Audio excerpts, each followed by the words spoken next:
Es- Quienes ya conocen el Seminario Interinstitucional de Historia de la Educación y el Conocimiento, pues saben que habitualmente hacemos una convocatoria anual y recibimos manuscritos de artículos que se circulan previamente y que son discutidos por un comentarista y que también han circulado entre el público para abrir el diálogo. Sin embargo, este año no hemos hecho convocatoria y entonces decidimos hacer otro tipo de eventos, ¿no? Entonces estamos empezando ahora con esta mesa, que creemos trae muchas novedades, tanto temáticas como de perspectiva para la historia de la educación. Creo que desde los cuerpos nos permite, además, hacer un diálogo que nuestros dos autores han hecho, Pablo Toro y Pamela Loera, con la historia de la medicina y la ciencia, que ha tenido siempre mucho que decir sobre cuerpos, ¿no? Le pusimos también al título Emociones, que es otra de las perspectivas que han trabajado nuestros participantes de hoy y van muy unidas a pensar la cuestión de los cuerpos, y pues la intención es abrir diálogos en la historia de la educación, en este caso no solo a temas y enfoques de cuerpos y emociones, sino también pensando en términos de un diálogo con historia del conocimiento, y la ciencia, y bueno, y todos aquellos que se diálogos más que se nos puedan ocurrir a los aquí presentes, por supuesto. Este, Les voy a leer las semblanzas de nuestros dos participantes. Este, Tenemos, bueno, voy a empezar con Pamela, que aparecía primero en el programa, y después tendremos la presentación de Pablo. Yo, pues en realidad, más que hacer un comentario, creo que lo que voy a hacer es intentar lanzar preguntas muy abiertas, pensando que tanto nuestros autores como el público pueda participar con preguntas y comentarios y que podamos armar un diálogo interesante. Bueno, eh, Pamela Loera es doctora en Historia por la Universidad Iberoamericana. Actualmente es investigadora postdoctoral en el Departamento de Investigaciones Educativas del CIMBESTAB. Ha sido profesora a nivel licenciatura y posgrado en la Facultad de Ciencias Políticas y Sociales de la UNAM y en la Universidad Iberoamericana. Desde 2016 es miembro del Grupo de Investigación Internacional EAST-X, especializado en la historia de la experiencia y las emociones. En 2018 realizó estancias de investigación en el Instituto de Historia del CSIC de Madrid y en el Centro Alexandre Coiré de París. Sus temas de investigación han sido la historiografía mexicana del siglo XIX y la historia de la violencia sexual infantil, también en el siglo XIX. Su presentación del día de hoy se titula Prohibido ver, saber y hacer: la moral sexual infantil y sus peligros desde la perspectiva médica mexicana, 1833 a 1932. Muchas gracias, Pamela, por haber aceptado esta invitación y estar aquí con nosotros. Te escuchamos. Muchas gracias, Ariadna. Bueno, antes que nada, bueno, déjenme poner mi cronómetro porque me gusta apegarme al tiempo. Bueno, agradecerles a todos. La apertura de este espacio significa mucho para mí porque sí estoy perfeccionando un borrador de este tema y la verdad es que resulta bastante difícil abordar esta cuestión. Y la verdad es que todas las voces que yo pueda escuchar me vienen muy bien y más, y también sobre todo yo confieso que no estoy muy acostumbrada a dialogar con investigadores de la educación. Desde que entré al DIE he aprendido mucho y me ha influido mucho para preparar esta investigación, pero aún así me falta como que más diálogo. Yo más me he enfocado en la historia de la medicina, entonces pues eso es lo que les voy a presentar. Bueno, espero que voy a compartir mi pantalla para pasarles unas diapositivas que según yo van a hacer más fácil esta presentación. Nada más déjenme A ver, aquí, ajá, para que yo lo pueda mover. Entonces, bueno, como ya dijo muy bien Ariadna, el título de este artículo es Prohibido ver, saber y hacer.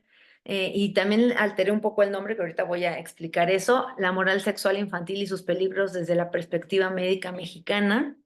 Y bueno, básicamente para mí es muy importante, antes que empezar a lanzar información de lo que he encontrado en las fuentes, hacer una reflexión historiográfica sobre las dificultades de hacer una historia de la infancia y la sexualidad.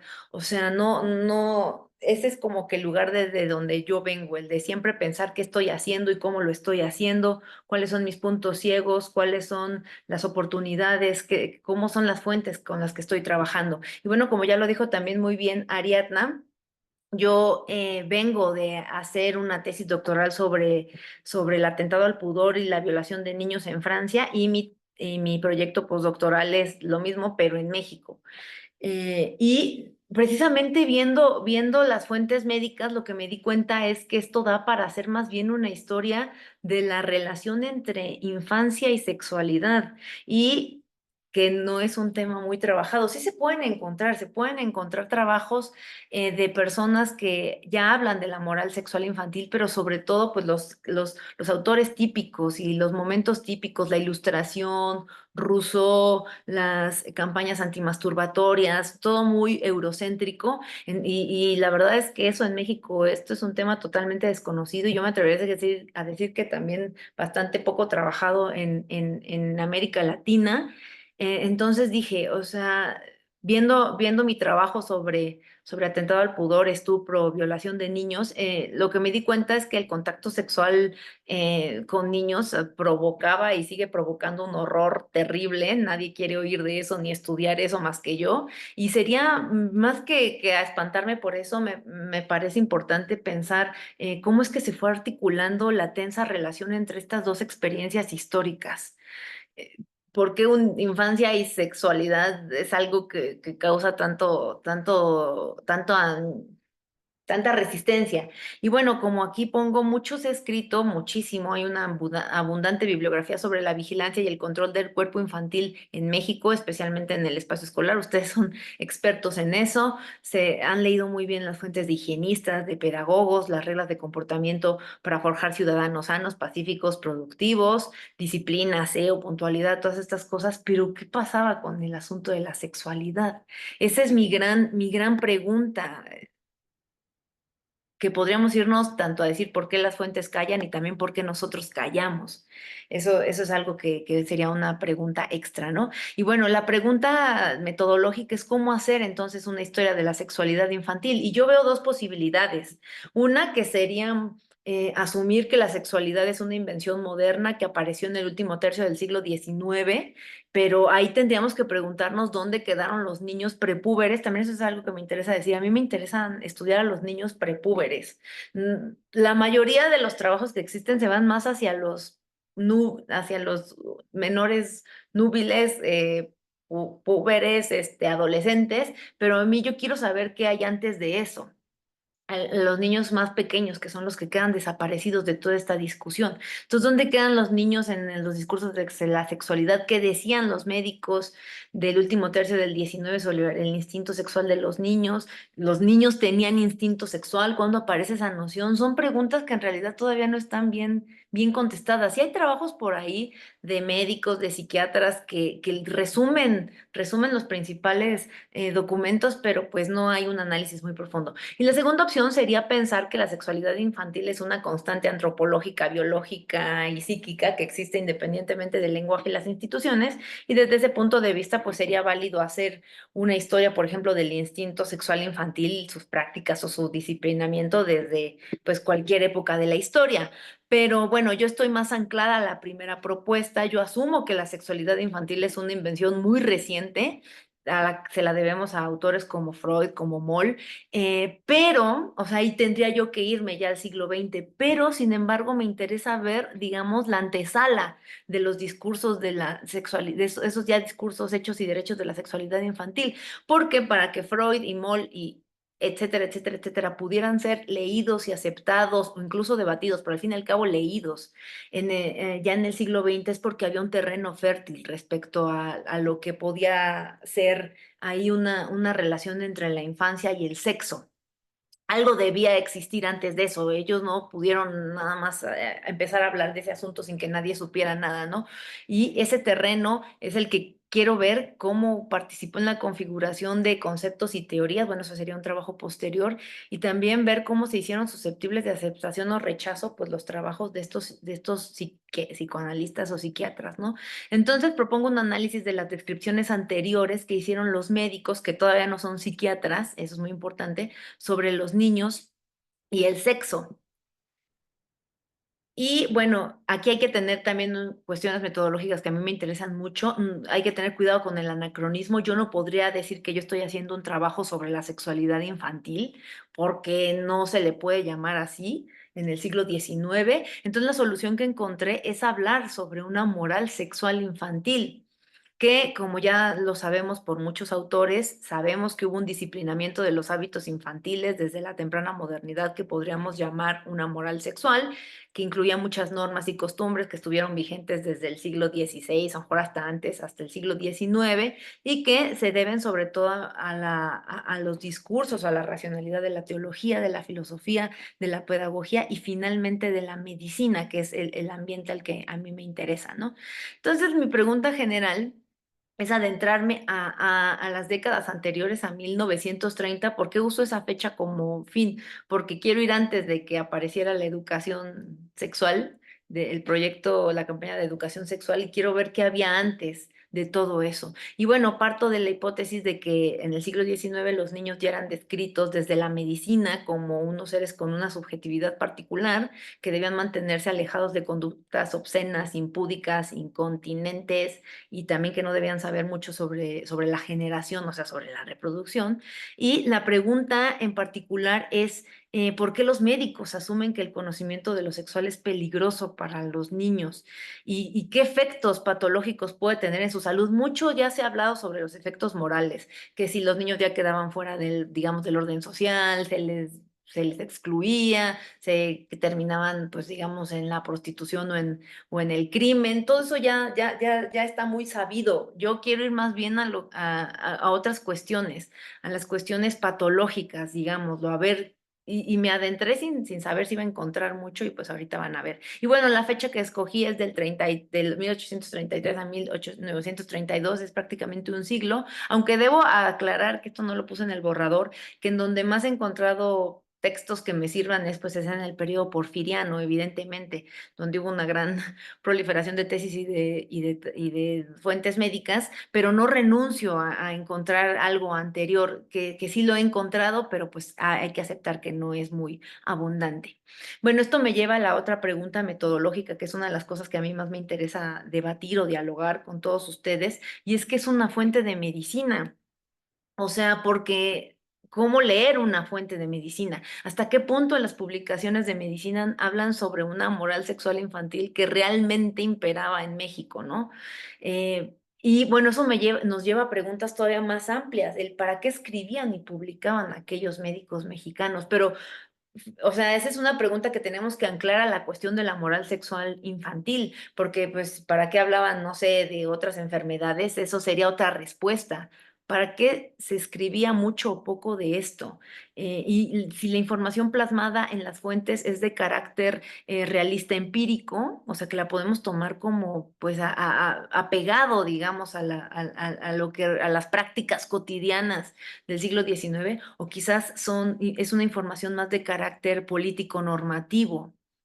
Y bueno, básicamente utilizo tres tipos de fuentes que podría dividirlas en más: trabajos en publicaciones periódicas, como ya saben, la Gaceta Médica de México, el Observador Médico, etcétera, etcétera, etcétera. Tesis es la principal fuente de las tesis, y también compendios, tratados, disertaciones, introducciones, manuales, etcétera, etcétera, etcétera, que se publicaron en esta época. Bueno, no me quiero detener mucho aquí, simplemente decir que O sea, hay que considerar lo que es la medicina en el siglo XIX, bueno, esta es una hipótesis mía, que estos trabajos sobre todo son medios de legitimación de la medicina mexicana a nivel nacional e internacional. O sea, hacia adentro conforman el gremio moderno mexicano, digámoslo, y a nivel internacional se demuestra que se está al pendiente de lo que se publica allá afuera. En mi caso de mi tema, sobre todo se leen muchos españoles y muchos franceses. Entonces, o sea, es más legitimación que digamos que un retrato fiel de la realidad, ¿no? Las tesis, que por un lado hay unas que son muy teóricas, simplemente resumen a autores, hacen una repetición de las teorías de los médicos extranjeros, y otros que sí se meten más a la práctica y ellos dicen, pues yo estuve laborando en tal hospital, en tal cárcel, etcétera, etcétera, etcétera, y esto es lo que yo vi. Y también, bueno, los compendios, tratados, disertaciones tienen muchas funciones comunicativas. ¿Qué es lo que comunican? Es que esa es una de las preguntas importantes. ¿Qué comunican estas fuentes de medicina? Transmiten las teorías médicas, asentan cánones de observación, sintetizan información fundamental, exponen a detalle un conocimiento para guiar un diagnóstico. O sea, hay muchas, muchas funciones comunicativas y por eso es tan difícil leer estas fuentes, ¿no? Y bueno. Ahí yo propongo de que la medicina, esto es muy sabido, que la medicina se asume en el siglo XIX como el saber supremo sobre la enfermedad y la cura, y lo que hace en función de esa creencia es que se dedica a construir un ideal de vida saludable, y eso incluye pues el aspecto moral y el aspecto corporal y el aspecto intelectual y el aspecto emocional. Lleva muchas cosas, ¿no?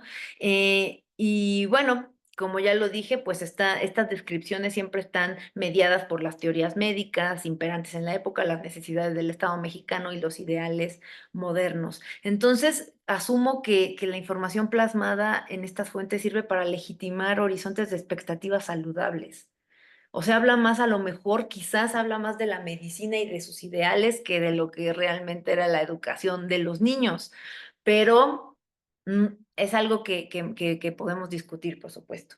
Y bueno, aquí ahora sí ya me meto a resumir, digamos, básicamente solamente son digamos, como que mis enunciados más importantes, lo que he podido cachar en las fuentes. Algo muy importante, y que yo creo que también es una de las dificultades de por qué no hay historias de la sexualidad infantil, es porque no hay manuales tal cual que te hablen de eso. Un tema que a mí me interesa también mucho es el pudor, y no hay manuales de pudor. Son cosas que están mucho en el silencio, que tendríamos que pensar por qué el silencio de eso.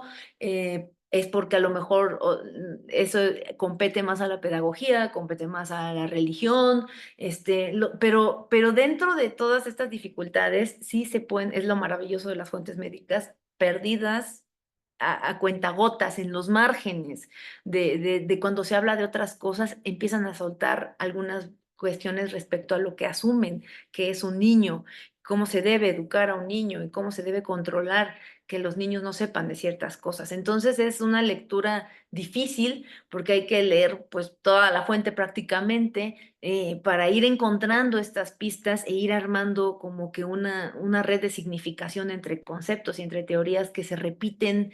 No, yo no diría insistentemente, pero están ahí en la racionalidad médica. Bueno, algunas de las, digamos, las 5 grandes características que yo podría decir que dicen de los niños es que ellos asumen que los niños prepúberes no tienen tendencias deshonestas o voluptuosas. Esa es la palabra sobre todo del principios del siglo XIX. O sea, que no les gusta, pues no tienen deseo, es que no, es la dificultad de cómo explicar esto. No caen en estas necesidades voluptuosas de andar, de viciosas, y después ya terminando el siglo y ya en el siglo XX dicen no tienen instinto sexual.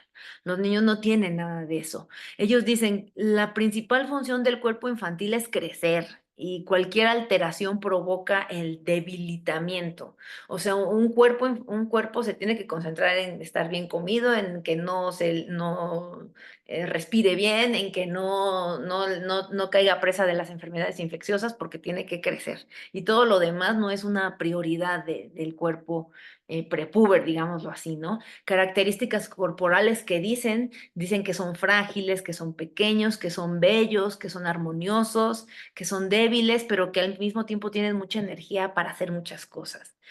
Como características intelectuales, esto es muy interesante. Los niños no tienen razón, no saben. Ahorita está muy de moda la palabra discernir, sería un anacronismo usarla, pero no pueden decidir, no pueden, no tienen libertad para decidir, son muy dóciles, son impresionables, son ignorantes de las, digamos, de las cuestiones de la vida y también son indefensos. Que esto es algo que a mí, que es algo que yo quisiera seguir trabajando. Los médicos cuando hablan de, por ejemplo, de violencia sexual, los médicos mexicanos, porque en Francia yo no lo detecté, pero los médicos mexicanos dicen mucho como que, ay, no, a los niños no hay que pedirles como que griten y que se defiendan porque ellos no pueden hacer nada de eso. Ellos van a caer, van a ceder, se van a asustar. Y eso me lleva a las características emocionales. Mucho lo que se dice al principio del siglo XIX, se les asume como que tienen temperamento nervioso linfático. Obviamente, teoría de los humores que todavía estaba ahí muy imperante. Son muy juguetones, amigables, muy fácilmente pueden hacerse amigos de adultos malos, lloran ante el miedo, sufren de alta sensibilidad, son conscientes de su debilidad, por eso ceden, se asustan o caen en síncope en situaciones amenazantes. Eh, les digo, detalles que van apareciendo en las fuentes, pero que uniéndolas empiezan a adquirir sentido aquí. Ojo a esto. Eh, en mi opinión, en mi interpretación, ellos asumen que los niños son inocentes. Digamos que esta racionalidad médica está metida en los discursos ilustrados del siglo XVIII. O sea, no he encontrado ni una sola mención a que los niños tengan algún comportamiento malo por naturaleza o a lo que hay que tener cuidado. Solo, ahora sí, un pero como bien prevalecía en el siglo XIX finales, sobre todo la herencia, ¿no? Que sí había, ellos decían, pero sí hay algunos niños que ya traen el germen de ciertas enfermedades, de ciertas condiciones, y esos son los niños que requieren más atención, pero pues ninguno se escaparía de los cuidados, ¿no? Cómo corregir lo que los médicos van diciendo, insisto, no hacen grandes explicaciones sobre cómo educar a los niños en este asunto o cómo instruirlos, pero ellos dicen los cuidados morales comienzan a los 7 años, en la segunda infancia, ya que medio crecieron y ya sobrevivieron a los años peligrosos, es cuando hay que meterles el cuidado moral, porque es en ese momento de donde se forjan los hábitos buenos y pues ya el niño va bien encaminado hacia la pubertad. Hay que tener mucho amor con la educación, pero hay que ser vigilante, tener una vigilancia incesante y ser contundente y riguroso en la corrección. ¿Y cuál es el objetivo de todo esto? Sobre todo preparar a los niños para la llegada de la pubertad, porque ellos piensan, los médicos asumen de que el momento realmente peligroso en cuanto a moralidad se refiere, pues es la pubertad, porque es el despertar sexual. La polución aparece en los niños y la menstruación en las niñas, que dejan de ser niños y niñas, ¿no? Para convertirse en núbiles o en pubertos. Y bueno, aquí 4 cuestiones, 4 diferentes objetivos que se van mencionando. De cuidar que los niños no se metan en ciertas cuestiones es, número uno, cuidar el cuerpo en crecimiento. Un cuerpo en crecimiento no se tiene que andar distrayendo, viendo cosas o haciendo cosas que no. Se deben frenar en la adquisición de malos hábitos porque eso se aprenden y eso hay que tenerlo muy, muy controlado. Algo muy interesante, dicen hay que impedir la exaltación de la imaginación y la vista. Eso en realidad lo dicen para niños y jóvenes, pero ya se empieza a hablar de que no se exalten estos sentidos y evitar daños corporales, intelectuales y emocionales, que muy brevemente se los voy a resumir. Bueno, básicamente, entre las prácticas o cosas que los niños no podían ver, saber y hacer, en ver, identifiqué 2 grandes miedos, digamos. También podríamos hablar aquí de los miedos de la medicina, ¿no? Los médicos ya sabemos todos que la prostitución era un gran problema de la medicina del siglo XIX, también para los niños. ¿Por qué? Porque enseñan malos hábitos, las prostitutas se columpian y gritan y hablan muy fuerte y se visten se visten impúdicamente, entonces los niños las ven, los niños aprenden algo, también los pueden corromper, llegan a mencionar por ahí de que pues una prostituta estaba educando a unas niñas muy pequeñas para que cuando llegaran a la pubertad ya entraran al prostíbulo y también transmiten enfermedades, que si la tía de un niño que de pronto tenía sífilis, se la contagió nada más por besarlo, entonces pues hablan de ese tipo de miedos, ¿no? Y bueno, que esto también, esto ya se sabe, los espectáculos lúbricos, hay que tener mucho cuidado, pero mis preguntas siempre han sido de cómo a qué cosas en específico se refieren con eso. Prácticas impropias, los niños no deben oír pláticas de niños más grandes, o así como ya en la pubertad, y menos de adultos, no deben ver el cuerpo desnudo de los compañeritos en los colegios, y yo siento que tampoco pueden ver el propio, pero ya lo podemos discutir. Las imágenes obscenas siempre es algo que, tanto en vivo como plasmados, es algo que no, los niños no deben ver. ¿Por qué? Porque exaltan las pasiones y afectan el sistema nervioso, que a mí ya me están dando muchas ganas de adentrarme en la historia de las enfermedades del sistema nervioso, que son como digo, la antesala del trauma. Y ya se empieza a hablar de que de que niños que ven, presencian cosas que no deben, caen presas de la histeria o de la epilepsia, por ejemplo. Respecto a saber, bueno, pues el gran miedo por ejemplo, en Francia era la masturbación, ¿no? El onanismo. Aquí en México se asumía que eso se aprendía en los colegios, en los cuarteles y en las cárceles. Y pues los grandes efectos ya son bien conocidos por todos: debilitamiento del cuerpo, enfermedades del corazón y de los nervios, y te hacen una lista, bueno, te van diciendo, te puedes quedar pues, desarrollar demencia, hipocondria, tabique dorsal, marasmo, epilepsia, histeria, etcétera, etcétera, etcétera. Y bueno, la pederastia también, de eso no, casi no lo dicen los médicos. Algunos, sobre todo en los manuales de medicina legal, se pueden encontrar descripciones de la sodomía y de la pederastia. Ellos asumen que los niños son muy vulnerables ante los pederastas, porque los pederastas pues tienen muchas mañas, son muy malos, pues prácticamente hacen muchas cosas mal, no nada más tener sexo contra natura. Y los niños, pues, ¿cuál es el peligro? Que se convierten también en pederastas, se convierten en onanistas, se convierten en criminales, y pues eso significa un problema para el nacimiento de futuros niños, ¿no? Porque pues se frena la reproducción, bueno, en este caso la generación. Y termino pasándome un poquito del tiempo con el prohibido hacer. Esto se los puedo contar un poquito más a detalle. Los médicos ya desde principios del siglo XIX decían que aunque las leyes avalaban que se casaran a los 12 y a los 14 años, mujeres y hombres, que ellos no estaban de acuerdo, que era muy peligroso incluso en la pubertad, porque los cuerpos todavía estaban en crecimiento, no estaban aptos de las mujeres para el parto, para la lactancia, y los hombres podían caer en excesos venéreos, precisamente porque no estaban todavía bien habituados, digamos, a comportarse.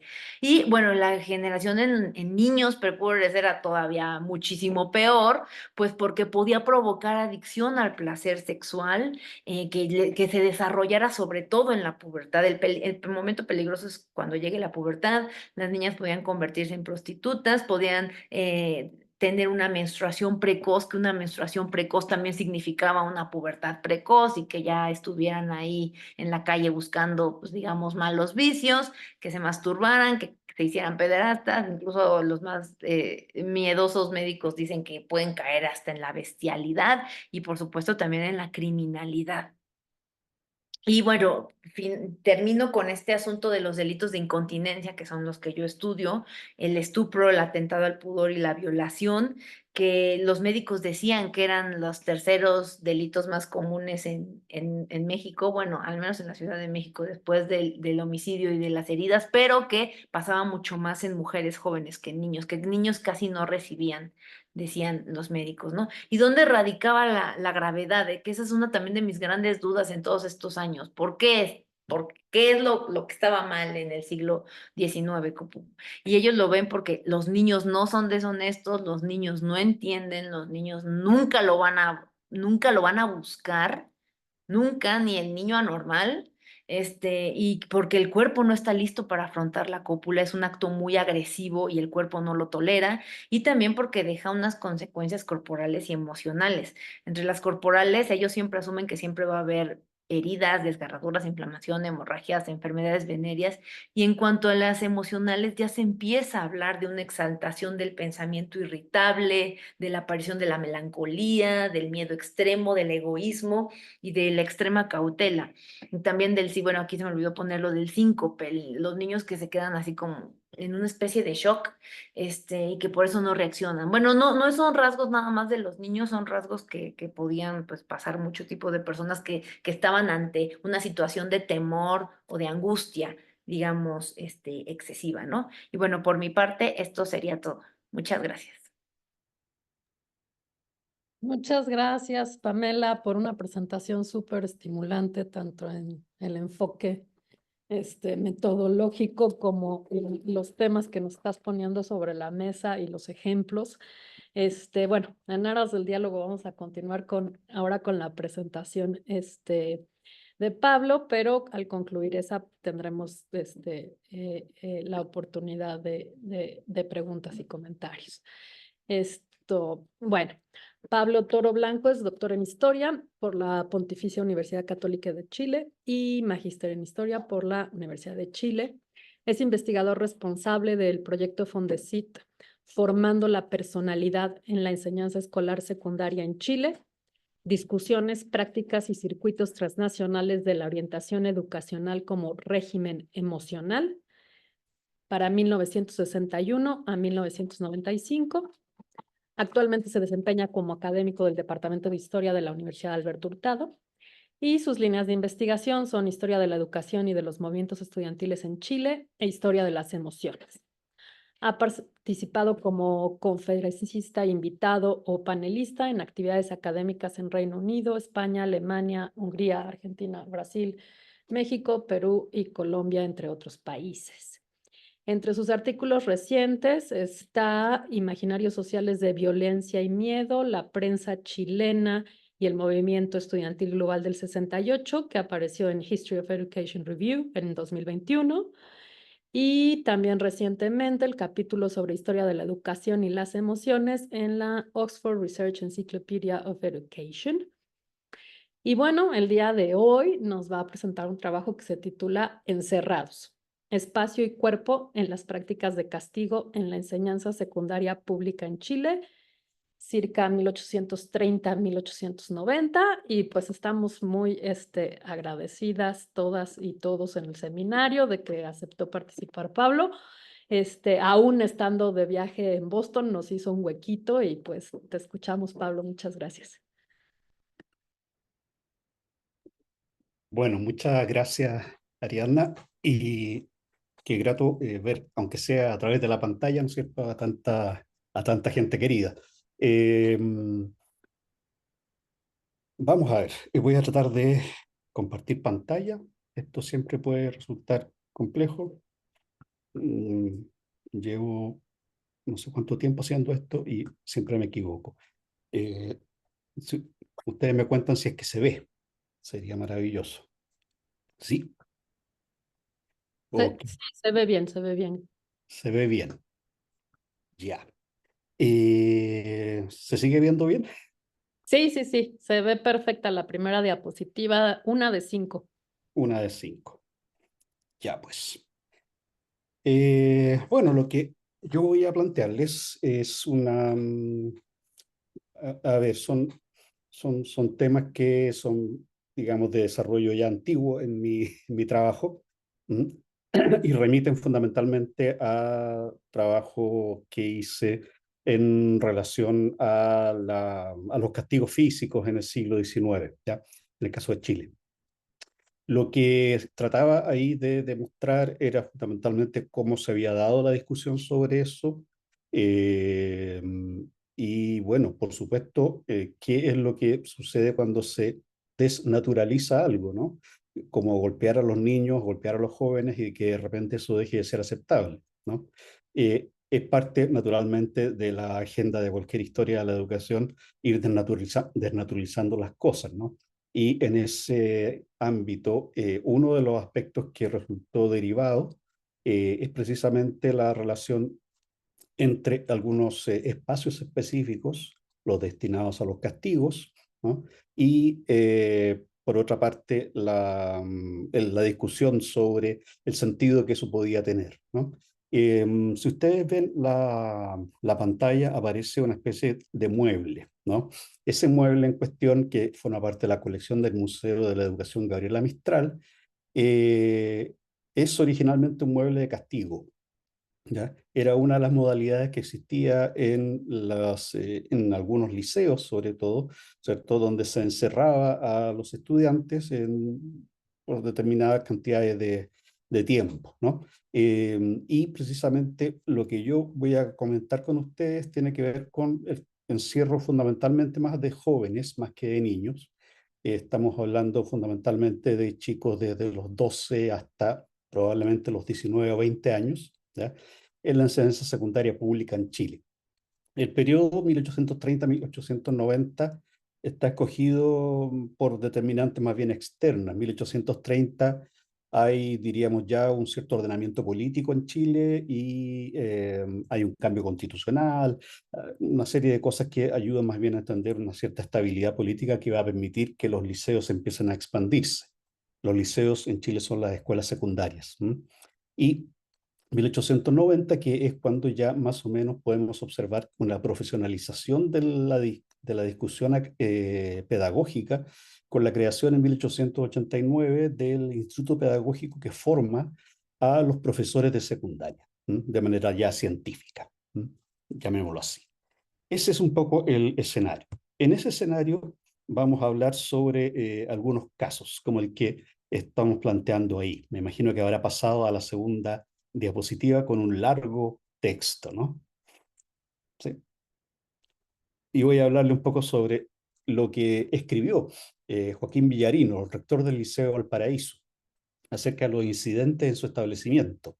8 de octubre de 1867. ¿Mm? El rector dio una orden y todos los estudiantes finalmente terminaron por obedecer, salvo José Gualberto Bravo, que hizo gala de terca desobediencia. Faltó a una clase, cito, junto a otros alumnos guiados por él, se le impuso estar sentado en el patio como castigo. Lejos de estar sentado, se paseaba desaforadamente por los corredores y a tal punto llevaban su mofa que, habiendo pasado yo mismo por cerca de ellos, fui atropellado, pues, sin detener su marcha desaforada, se limitaron a abrir paso y a seguir corriendo.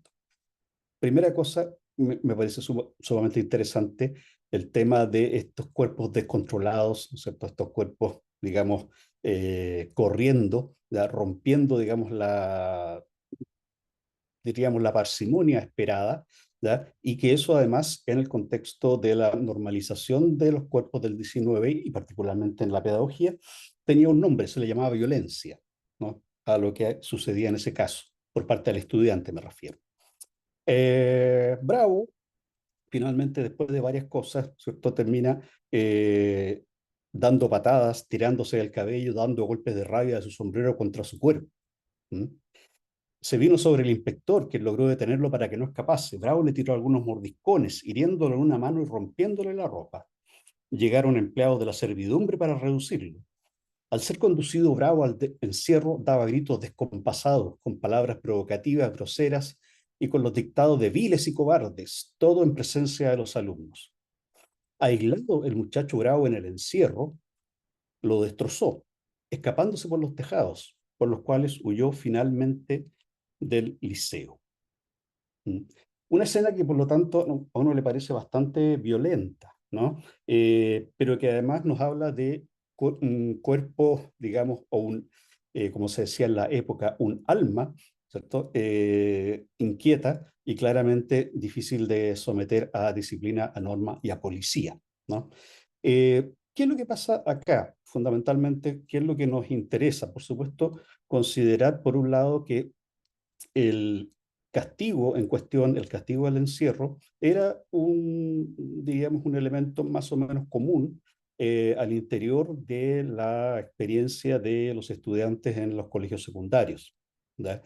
Pero que ese castigo, en general, ¿cierto? No podríamos encontrar una gran cantidad de altercados o situaciones como la que hemos señalado, Esto nos habla, por supuesto, de un problema, entre comillas, metodológico no menor, y es que muchas veces podemos tratar de interpretar el todo por la parte, ¿no?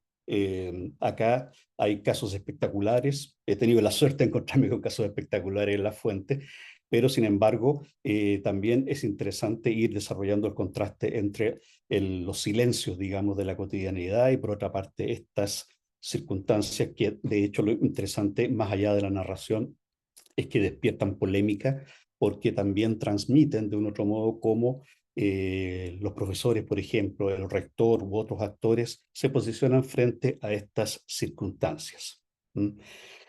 Bueno, el encierro podía ser llevado a cabo mediante el confinamiento del penado en muebles elaborados para ese fin, como el que se muestra en la fotografía de la portada y que denota una llamativa modernidad, en la medida que podía ser emplazado en distintos espacios, o en calabozos, los que estaban contemplados en algunos casos dentro de la precaria arquitectura de los locales escolares hacia mediados del siglo XIX. Esas dependencias que en la planificación razonada de los espacios de enseñanza de fines del siglo desaparecieron y dejaron paso a salas que se utilizaban para castigos vinculados a jornadas extraordinarias de estudio, despertaban tenebrosas evocaciones en quienes las conocieron como estudiantes. Y eso nos lleva desde ya a una primera, diríamos, categorización, ¿no? Y es aquella que nos fuerza a pensar, ¿cierto?, a los espacios en una dimensión activa, en una dimensión que en algunos casos incluso se lleva a la discusión sobre si tienen agencia o no, ¿cierto?, en la relación con las emociones. En esto yo creo que hay mucho, hay un río de tinta, digamos, sobre cómo el espacio, ¿no es cierto?, es por un lado un factor que genera y a su vez es generado desde el punto de vista de sus condicionamientos, de cómo afectivamente, ¿no es cierto?, es dotado de ciertas características y como también condiciona o favorece, ¿cierto?, la eclosión, diríamos, de algunos fenómenos emocionales, ¿no? Para efectos de historia de la educación, esta circunstancia me parece sumamente interesante de considerar, ¿no? Sobre todo, me parece sumamente importante de considerar porque la reflexión que estoy presentando ahora, que es una reflexión bastante vieja, digamos, finalmente, a mí me parece que ha cobrado particular sentido desde hace unos 3 o 4 años, ¿no? Cuando el espacio ha pasado a ser algo distinto en la relación pedagógica. Sobre todo pensemos en la interdicción que tuvo el espacio y su remisión, diríamos, a un espacio virtual durante el momento peak de la pandemia, ¿no? Allí la gran pregunta era qué constituía el espacio, ¿no? Por un lado, si es que el espacio se pluralizó y se convirtió, por ejemplo, en una especie de panóptico degradado, digamos, ¿cierto? En el cual se podía eventualmente llegar a conocer la intimidad de los hogares de nuestros estudiantes, cuando efectivamente ellos tenían cámara o no, ¿ya? Y si no, efectivamente, por otra parte, nos llevaba lisa y llanamente a una suerte de plano unidimensional, que es el plano de la pantalla. Hay una interdependencia en ese sentido entre los espacios y las emociones que ha sido destacado por varios autores. Yo sigo particularmente allí a Marguerite Bernau y a Andreas Reckwitz, que digamos, le han dado bastante vuelta a esta relación, ¿no? Y una cosa que me parece bien importante es el hecho que los espacios, dependiendo de su dimensión, de sus escalas, ¿cierto?, nos dan la posibilidad de pensar en experiencias sensibles de distinto calado, ¿ya?, y que apelan, por lo tanto, a distintos sentidos. La experiencia, diríamos, relacionada con las penas, con los castigos, básicamente apunta hacia la reducción de los espacios y hacia, diríamos, la disminución en la capacidad del ejercicio de los sentidos de una u otra manera, ¿no? Lo que significa la inmovilidad, lo que significa una limitación táctil, lo que significa, diríamos, la reducción de las posibilidades desde el punto de vista del poder oler, del poder mirar, ¿no? Muchas veces incluso siendo privado de ello a partir del uso de la oscuridad, que es una de las dimensiones que se enfatizaba cuando se hablaba del uso de este tipo de castigos, ¿no? Una de las posibilidades fuera de utilizar una celda era utilizar, como lo decíamos, este mueble que precisamente sometía a la oscuridad, ¿cierto?, a los estudiantes. Allí entonces se configura digamos, un potencial de escalas de experiencia sensible que me parece que es muy interesante, ¿no? Que tiene que ver desde la experiencia sensible del estudiante que rasguña, por ejemplo, la madera, ¿cierto? ¿Verdad? Del estudiante que trata de romper, que trata de fracturar de alguna manera el espacio en el que está sometido, ¿verdad? Al estudiante que abandona su cuerpo, ante la imposibilidad de poder hacer algo en un espacio reducido, ¿ya? Hay experiencias que entonces me parece que son de sumo interés, ¿no? En toda su pluralidad. Eh, y como decía, esto genera o sella, digamos, en la memoria una circunstancia, me atrevería a decir, de profundo alcance. Hay un educador, Julio Montebruno, ¿cierto?, que recordando en la época en que estaba en el liceo, ¿ya? En La Serena, en una localidad en el norte del país, en Chile, eh, nos señala un poco la indeleble impresión que sus calabozos labraron en el recuerdo. 5 o 6 cuartuchos de 4 o 6 metros de cuadrado de superficie, con forros de fierro, sin más aire y luz que los que escasamente entraban por una diminuta abertura redonda en la puerta. En esos tabucos infernales y pestilentes, desnudos y privados hasta de una piedra para sentarse, permanecían los niños peor tratados que las fieras y feroces criminales, durante varias horas, a veces días enteros.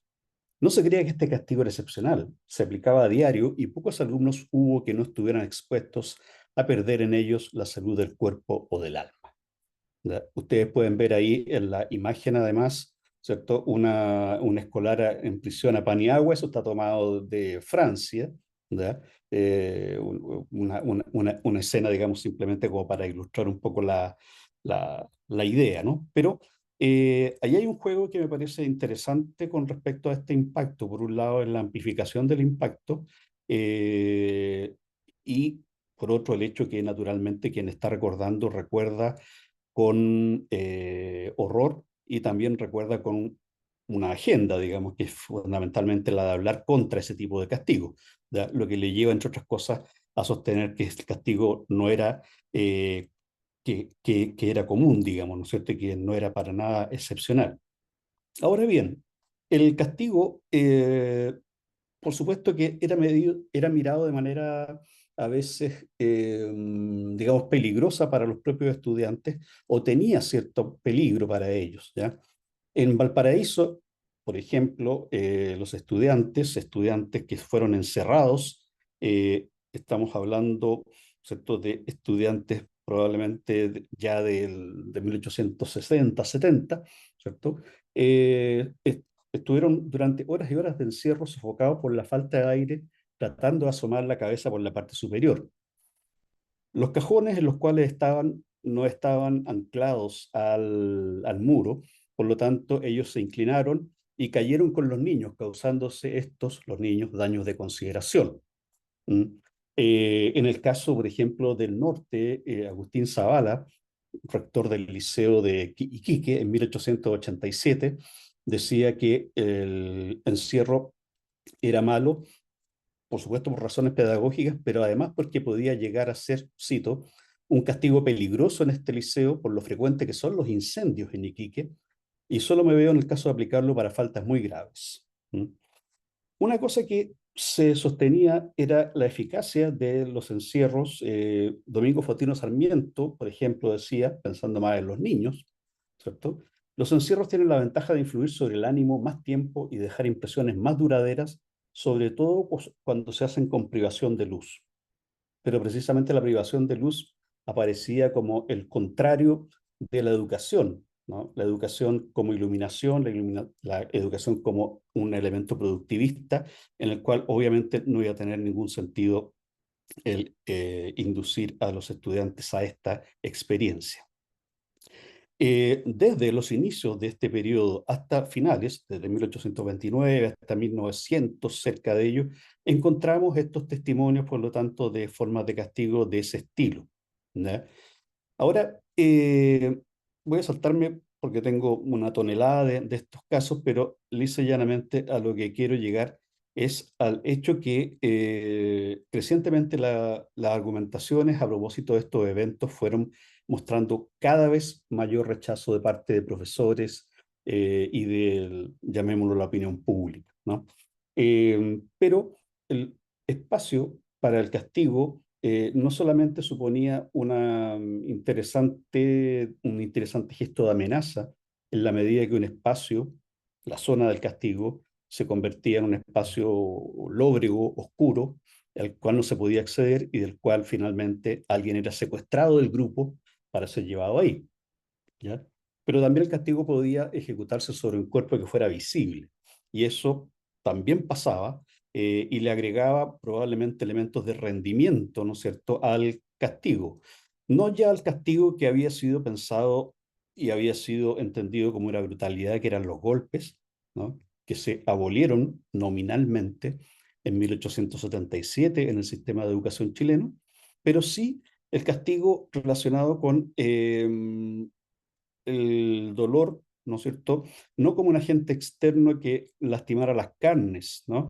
Sino más bien como un elemento que pusiera al cuerpo como la propia demostración de este, ¿ya? Los jóvenes penitenciados que, por ejemplo, tenían que estar arrodillados en el patio, aquel muchacho que expiando culpas en el Liceo de Rancagua en 1898, estaba obligado a pasar varios días parado entre dos pilares sin poder intercambiar palabras con sus camaradas de estudios y juegos. El cuerpo mismo como testimonio de penitencia visible, reducido a la ignominiosa inmovilidad bajo el calor sofocante o la lluvia, se convertía en un mecanismo de expiación, a veces más dolorosa cuando se agregaba a la exposición pública del penado la condición de tener que soportar algún peso, sostener libros o ladrillos, o de pasar largas horas arrodillados sobre piedras que provocaban dolorosas laceraciones, como le pasó a estudiantes en el Liceo de San Fernando en 1874. ¿Mm? Eh, y una cosa que conecta con lo que nos comentaba recién Pamela, y con esto voy cerrando.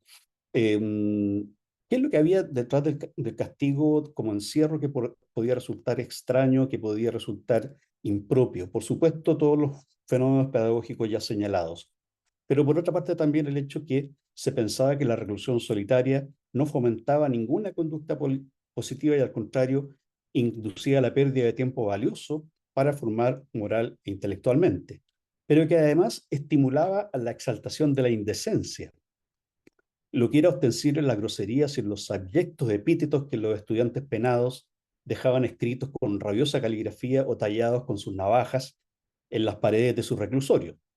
Y por último, que provocaba la emergencia de pasiones desviadas, manifestadas, por ejemplo, en el ejercicio del vicio solitario tan fuertemente perseguido por la moral burguesa decimonónica.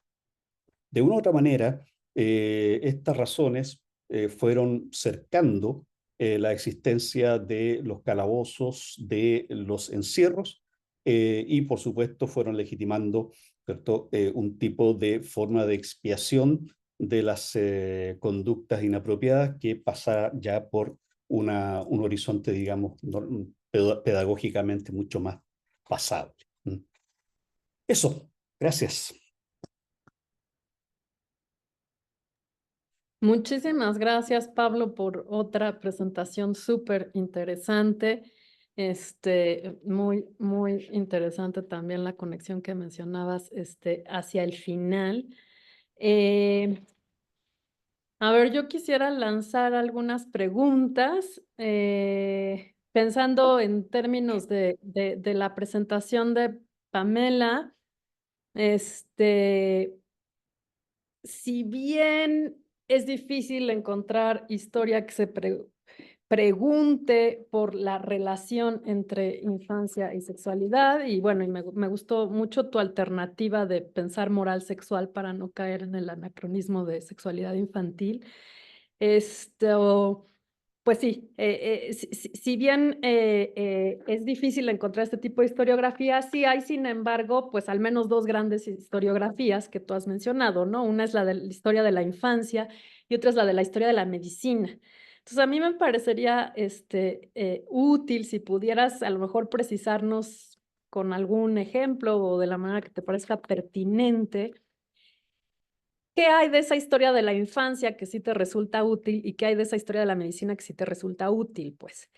Y yo veo al menos una cosa para cada una de ellas, extraída de tu misma presentación, pues, y una es que, a ver, el nudo complicado al que apelas tiene que ver mucho con que hay ideas que tenemos sobre la infancia que parecen ser de una duración bastante larga, ¿no?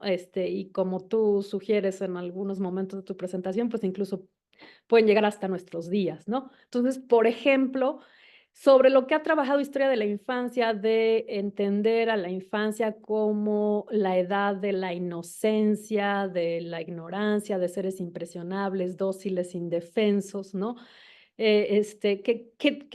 ¿Hasta dónde crees que llega la historiografía de la infancia que te pueda ser útil para tu propuesta y hasta dónde no llega a lo mejor en esos temas, ¿no?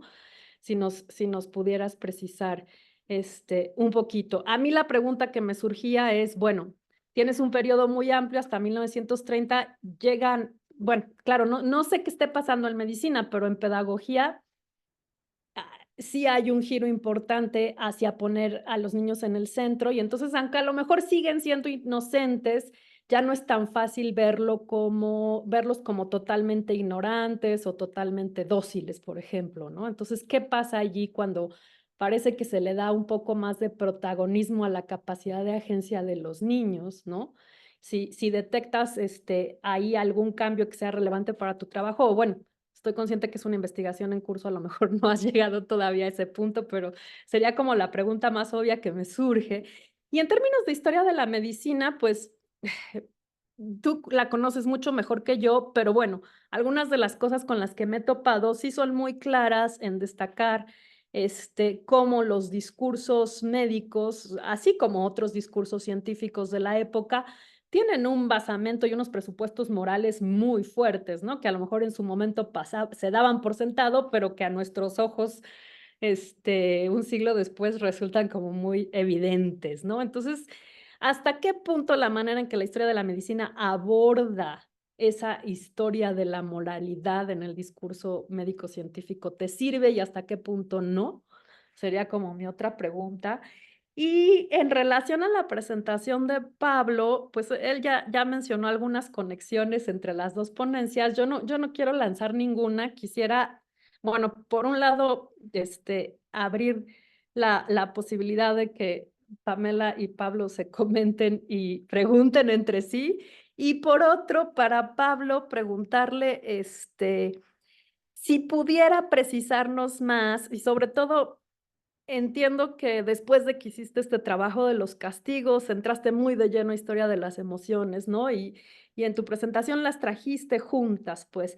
La idea que más me llamó la atención es esta de pensar el espacio como un espacio activo, ¿no? Y como un espacio que produce emociones. Quizás si pudieras ahondar un poquito en eso en relación, pues, a la idea de encierro, o si queremos irnos más amplios, a una idea de encierro que no pase solamente por los ejemplos de castigos que tú nos dabas, sino quizá por la idea del encierro o de la contención que significa una escuela.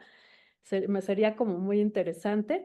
Entonces, les dejo la palabra ustedes y ya de ahí nos vamos directo a preguntas del público, así que vayan preparando sus preguntas. Quienes participaron en el chat, creo que algunas de los estuve leyendo atentamente, pero creo que algunos de los comentarios como que están demasiado pegados a lo que estaba diciendo en el momento la persona que estaba hablando. Entonces, si es posible, creo que sería mejor, más que leerlos, que quienes los redactaron, que presentaran sus preguntas una vez que ya tenemos las dos ponencias concluidas. Pues muchas gracias y bueno, le doy la palabra primero a Pamela. Gracias, Ariadna. Bueno, a ver, son preguntas muy profundas, muy importantes. A mí, ¿qué me ha servido de la historiografía de la infancia y de la historiografía de la medicina? Mucho y no tanto, diría yo. Mucho, a ver, por ejemplo, la historia de la infancia, sí, sí, en muchos libros de historia de la infancia vienen capitulitos o secciones en donde se habla de este tipo de temas, sí, pero yo todavía no encuentro el libro o el analista que solamente se enfoque en eso. Y yo creo que es porque las fuentes no dan. Las fuentes no dan. Em, sí se habla, siempre de lo que más se habla es de la masturbación, del peligro de la masturbación. Pero todo eso ha sido muy útil para mí pues para poder, sobre todo yo siento que la gran utilidad que yo le he sacado de la historia de la infancia es que me ha ayudado a plantear preguntas de los huecos que yo veo, por así decirlo. O sea, a mí siento, por ejemplo, un libro que siento que marca mucho y que lo quiero seguir leyendo y lo trato de poner en contexto y que hay que regresar a él siempre, es Norbert Elias con el proceso de civilización. Claro. Ese capítulo del pudor es de otro nivel, o sea, habría que ver, revisar otra vez las fuentes que utiliza, cómo las lee, también ponerlo en el contexto de por qué hay tanto estudio del pudor en los años 30 del siglo XX, yo por ahí, por los huecos, es por lo que a mí más me ha servido. Cuando, por ejemplo, también de la historia de la medicina, sí, la historia de la medicina es fundamental para mí, sobre todo porque pone en contexto, pues, o sea, cada enunciado, repito, los médicos así te lanzan el enunciado, pero no lo justifican. Entonces, la medicina es ahí cuando tienes que ver que están todas las teorías y todas las controversias metidas en los discursos médicos para poder más o menos darle sentido a esto. Eh, lo de la pedagogía, eso está muy interesante, sí es cierto, en los años 20 dicen, ajá, o sea, ya no se asume que los niños sean ahí unos angelitos caídos del cielo, los pedagogos eso lo tienen muy claro, pero ahí yo confieso, y ustedes me corregirán, es que también hay que ver a qué o sea, cuáles son digamos, lo no angelical o lo no inocente que le ven a los niños. Porque hay que ir característica por característica, porque una cosa es cómo se comportan, digamos, en cuanto al trabajo, los niños, en cómo se comportan en cuanto con otros niños, en cuanto a espacio, como socialmente, y otra cosa es el asunto de la moral sexual. O sea, como que ahí habría que hacer una distinción muy, muy, muy particular de cuándo están hablando de una cosa y cuándo están hablando de otra. Porque, y ahorita lo vi en un comentario, o sea, me gusta mucho hacer a la antropología, que ya quisiera yo ser antropóloga, hacer a la antropología y preguntarle a los adultos sobre su educación sexual. Y la respuesta más usual que siempre me dan, y bueno, yo los invito también a que ustedes lo piensen para sí mismos, la respuesta más usual que a mí me dan es, no, los niños no piensan en eso. No, cuando eres niño no, no pasa eso, no se te ocurre. No, no, no, no, no. Entonces, ajá, ahí están las ideas de larga duración, que sí es cierto. Después ese es el comentario que voy a decir de Freud. O sea, Freud hace mucho tiempo nos dijo que los niños tenían instinto sexual, pero a mí lo que me interesa es más bien toda la gente toda la racionalidad que se ha negado a asumir eso. O sea, mi pregunta es, ¿de verdad a Freud todo el mundo le ha creído eso? Es algo que yo me atrevo a poner en duda. Al menos, o sea, a lo mejor con los otros niños, con los niños ajenos, uno sí puede decir, ah, ese niño se está tocando, pero con el propio no. Es algo que asusta mucho. Y esas son las preguntas que a mí me interesan. Asusta, se niega, pero aún así que no vean esto, que no hay que encerrarlos, no hay que dejarlos a oscuras, no hay que dejarlos solos, hay que estarlos vigilando cuando duermen, porque se pueden, pero eso es una cuestión de que se va aprendiendo, de que como que se va contagiando, no como que los niños naturalmente lo tengan.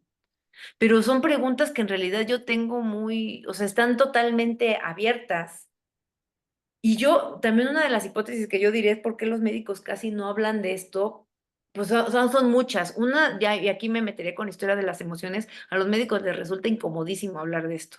Los franceses lo dicen con más apertura, dicen, esto es horrible, yo no quiero hablar de esto, ¿por qué me toca a mí? Lo veo a cada rato en el hospital de no sé qué, pero lo tengo que hacer, ¿no? Tengo que ver lo que le pasa a estos niños y pues ahí voy. Los mexicanos no. Los mexicanos no dicen eso y a quienes les he encontrado más la explicación es a los abogados. Los abogados en sus argumentos suelen ser más abiertos respecto a hay cosas de las que no se debe hablar, hay cosas de las que no es necesario decirlas. Si pertenecen al ámbito privado está bien, mientras no sean públicos no hay ningún problema. Un conjunto de creencias que están ahí operando de manera fuerte, pero que no se plasman tan fácil en ningún lado, que no las encuentras. Entonces, yo más bien lo que diría es que la historia de la infancia, la historia de la sexualidad y la historia de la medicina son súper necesarias para mí, ponen en contexto, también dejan muy claro cuáles son los problemas de la infancia que el niño coma bien, que el niño no se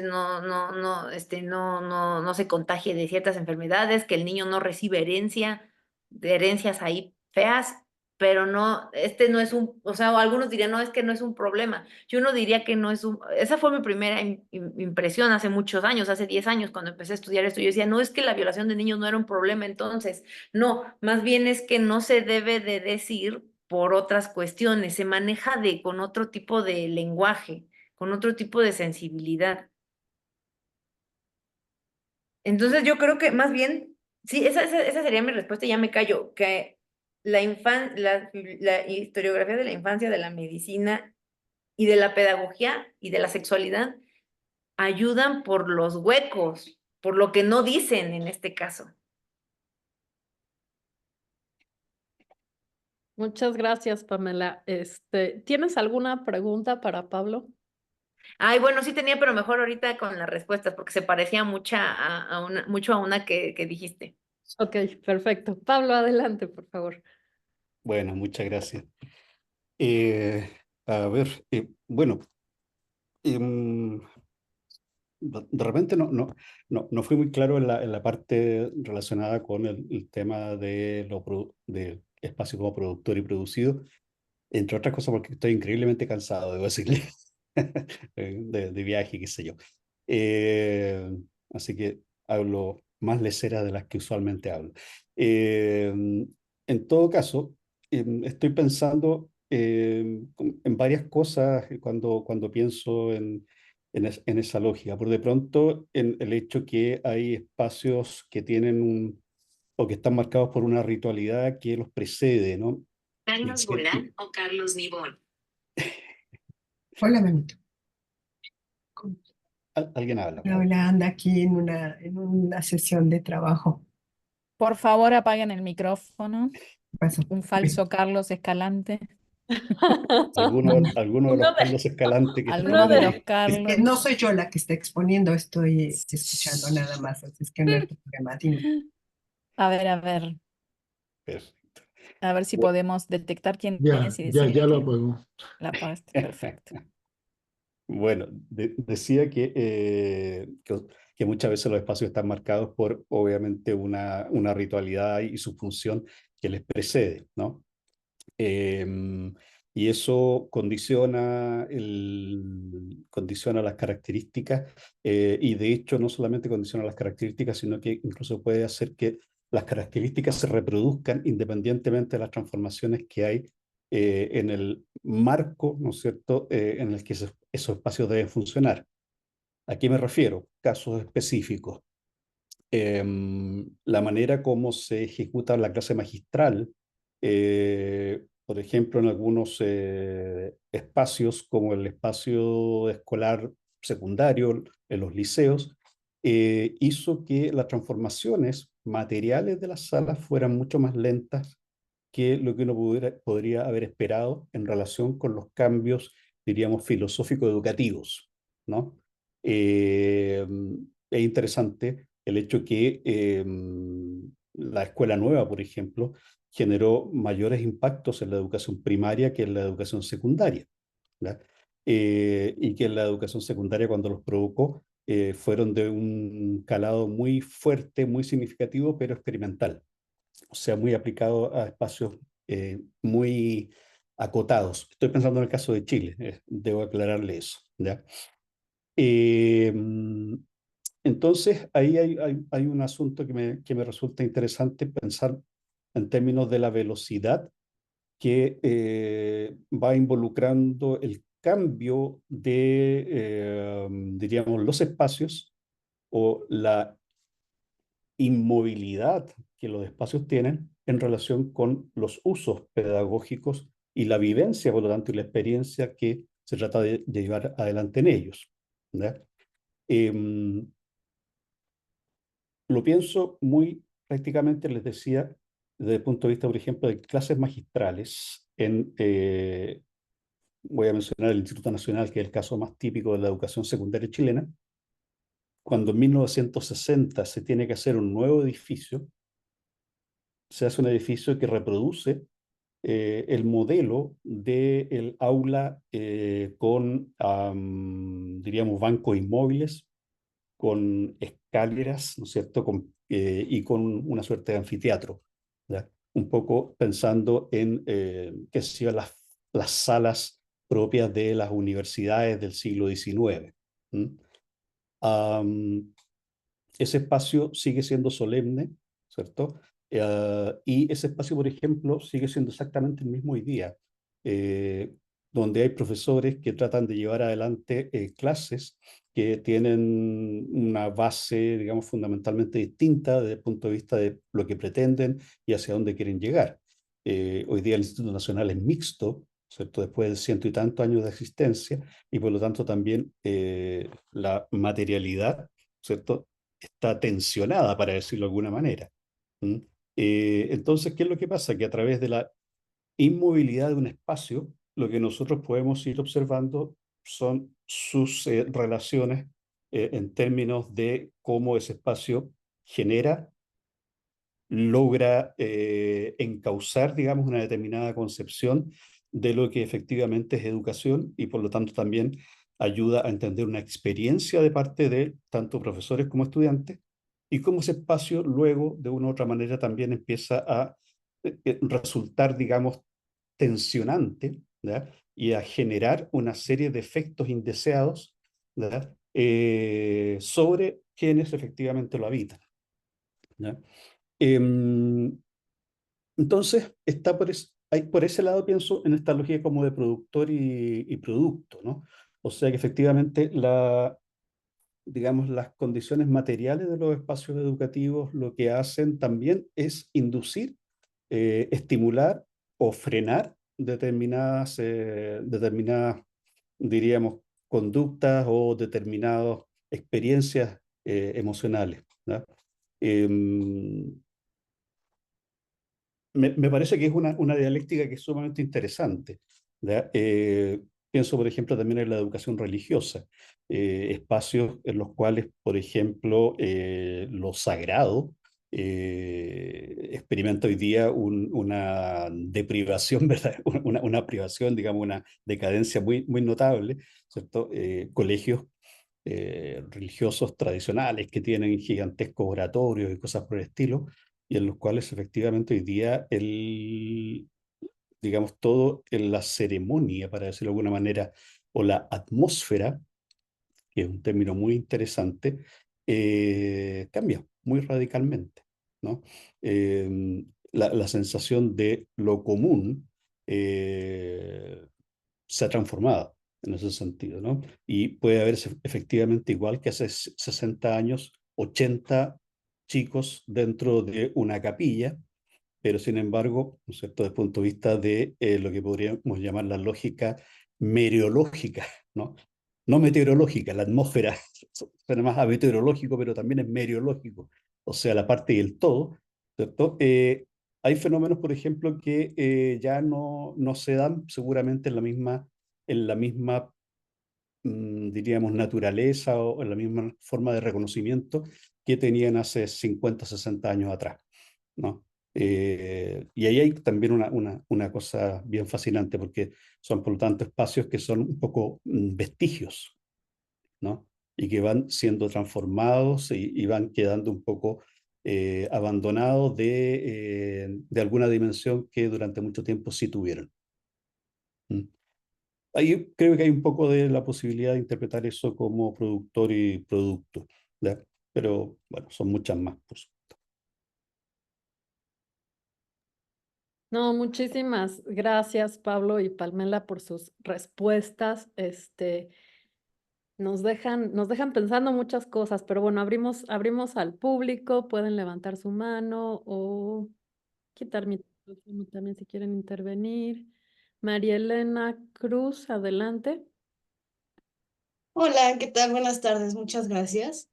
Pues bueno, ambas ponencias me parecen muy interesantes. Me gustaría en primer lugar, bueno, referirme a la plática que Pamela sostiene un poco sobre bueno, es que comparto el tema particularmente porque estoy haciendo una tesis de doctorado sobre la violencia, crímenes sobre la infancia en el Estado de México durante el Porfiriato. Entonces, bueno, cuando dices que es un poco difícil, ¿no? Estudiar estos temas, yo también creo que a veces es muy, muy duro estar viendo las fuentes, em, pero creo que es necesario. Entonces, bueno, mi pregunta va más directamente a lo que nos comentabas. No sé si podrías profundizar, si has encontrado algo que me parece muy interesante tu trabajo.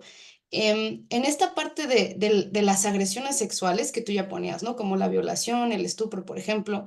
¿Qué dicen los médicos acerca de las diferencias que pueden existir en la agresión, particularmente infantil y la adulta, con respecto a las pruebas? O sea, ¿cómo saber? Porque también sé que es un momento en el que empieza a crecer esta medicina pericial, ¿no? Estos peritos que también yo en los documentos judiciales he encontrado que son muy importantes las determinaciones médicas para que ellos puedan, pues, determinar la sentencia. Entonces, bueno, no sé si tú has podido por ahí explorar o ver qué es lo que más o menos se dice, porque yo en las fuentes lo que encuentro es que prácticamente casi nunca se le da la razón a la que acusa, ¿no? Que en este caso siempre son niñas, casi siempre son niñas las que van y hacen esta acusación.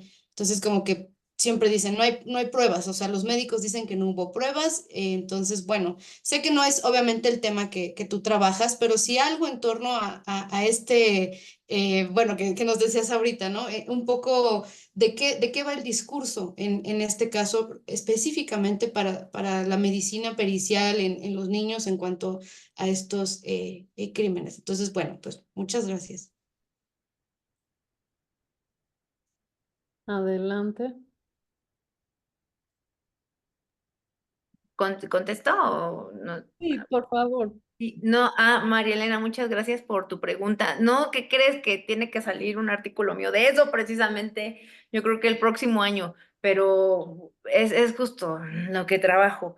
A ver, te lo voy a responder muy rápido para no quedarnos ahí clavados. Bueno, una cosa es lo que dicen en el manual y otra cosa es lo que tú me dirás de tu investigación viendo ya el archivo judicial, ¿no? Sí hay muchas diferencias entre los exámenes que se hacen a los niños y niñas que los que se hacen a las mujeres y a los hombres jóvenes y adultos. Son mundos totalmente diferentes. A los niños se les busca mucho, bueno, trata de poner cierto margen de edad, porque tú lo sabes muy bien, las sentencias eran más altas y eran más jóvenes los agredidos, ¿no? También es muy importante Por ejemplo, la prueba, yo creo que las pruebas más importantes respecto a lo que más se pide en el cuerpo infantil, que ya que estamos hablando de cuerpos, es que haya lesiones.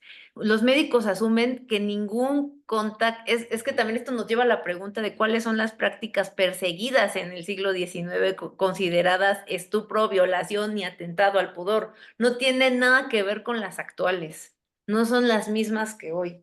Ellos asumen que son violentas y que siempre van a dejar lesiones. Siempre. O siempre va a haber sangre o inflamación o rasguños o golpes o moretones. O sea, no, o sea, un cuerpo sin nada, ellos no van a decir aquí no pasó nada. Ellos asumen que no puede no haber. Y también buscan, bueno, las enfermedades venéreas, pero pues también ya sabemos que casi como que muy expertos en diagnosticar enfermedades venéreas, pues no eran, pero ellos buscaban anomalías en toda el área genital. Y por ejemplo, también una gran diferencia que dice en el manual, pero acuérdate que yo trabajo niños prepúberes, eso hay que tenerlo muy en cuenta. Ahí yo te preguntaría, ahorita que me puedas contestar, ¿cuántos años tienen las denunciantes a las que no les creen? Eso es algo muy importante porque no es lo mismo una niña de 8 que una de 12 que una de 16. Y mi teoría es que entre más grandes se les exigen más cosas. Por ejemplo, a las 12, 16 ya te piden la resistencia, que hayas luchado, que el grito, todas esas cosas. Pero lo que dicen los médicos de los niños prepúberes es que a ellos no hay que pedirles eso. ¿Por qué? Porque el miedo, el síncope, la exaltación, el temor, la angustia hacen que se congelen. Ellos ya, o sea, eso es algo que las feministas dicen, no, pues es que solo se entendió el asunto del congelarse hasta los 60. Pues en las fuentes del 19, en los manuales de medicina legal, te dicen que los niños se congelan. O sea, son cosas que no, que hay que prestarles atención. Ya si de verdad las consideran, esa es otra cosa, ¿no? Pero estoy hablando de niños, insisto, prepúberes, menos de 10. Si ya le ven algo de púberes, ya no, ya cambia todo el asunto. Entonces lo que más quieren es pruebas físicas en el cuerpo y ya, yo diría, y que sean muy pequeños, o sea, que entren dentro del canon de lo que es todavía ser un niño. Eso es lo que yo más o menos diría. Pero sí, pero si quieres también te puedo pasar mi tesis. Bueno, es de Francia, pero yo creo que ahí podemos entablar un diálogo. Nosotros nos conviene mucho. Sí, te agradecería mucho la tesis. Bueno, y también que el artículo que vas a sacar seguramente también me va a servir mucho. Y bueno, sí, son niños desde abajo de los 10 hasta un poquito más arriba y sí se nota ahí la diferencia arriba de los 10 años en donde incluso se duda, ¿no? Que si las niñas ya como que no lo hicieron inocentemente, o sea, como que ya hay más juicio ahí de que ya son casi señoritas, que ya no son tan niñas. Pero bueno, me parece muy interesante. Te agradezco mucho y sí, por favor, tenemos que estar en comunicación. Gracias. Sí, por favor.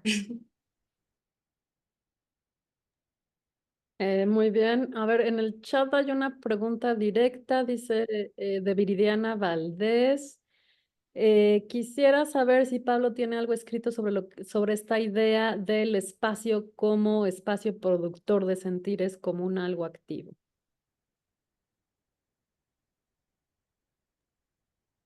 Bueno, precisamente estoy escribiendo algo, pero porque estoy finalizando mi postulación al... Nosotros en Chile no tenemos carrera o sistema nacional de investigadores, ¿no? Sino que cada vez que ganamos un proyecto genial, pero después que lo terminamos tenemos que empezar otro, ¿no? Entonces a mí me toca este año postular y estoy postulando precisamente con la idea de mirar el tema de la nación a partir de la cultura material y del espacio. ¿Mm? Y por lo tanto, sí, debiera tener algo, seguramente, si es que me lo aprueban, eh, no sé, en un par de años. Esperemos, crucemos los dedos. Vamos a ver. Eso. Bueno, aquí ya tienes un público aquí esperando esa combinación de giro espacial, nuevas materialidades y nación. Va a estar muy interesante. Tenemos una pregunta de Diego Álvarez. Adelante, Diego. Hola, es para, para Pamela, y tiene que ver con esta figura del niño masturbador, ¿no? Y la masturbación. Un poco, mi pregunta es que siento yo que la idea de el masturbador como una medida, pues para definir, ¿no? Una conducta, me parece, pues, no solo como repetidas en las fuentes del 19 médicas francesas, sino parecería que también es un, no sé, por eso es mi pregunta, un tema como de genealogía de estudio, ¿no? Como que el estudio de la locura en Francia, el estudio de la masturbación han estado como muy, muy ligadas, porque en la fuente del 19, del 18 es un tema que está como, pues ahí todo el tiempo ligándose, parecerían, digo, no sé.